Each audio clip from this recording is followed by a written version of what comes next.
ஒரு பஸ் அண்ணா அண்ணா அண்ணா வர 2 பேருக்கு ஒரு பஸ் ஏத்திட்டு போறாங்கண்ணா. இந்த கை எப்படி பாக்குறீங்க? ரொம்ப இந்த கொடுமைக்கு இன்னும் அதிகபட்சம் 10 மாசம் இருக்கா? அதிகபட்சம் நிச்சயத்துக்கு முற்றுப்புள்ளி வைக்கலன்னா பார்த்து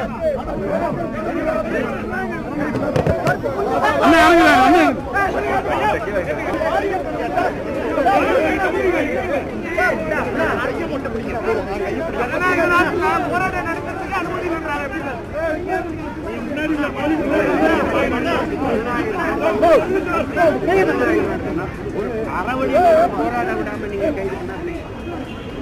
கைது பண்ணுங்க.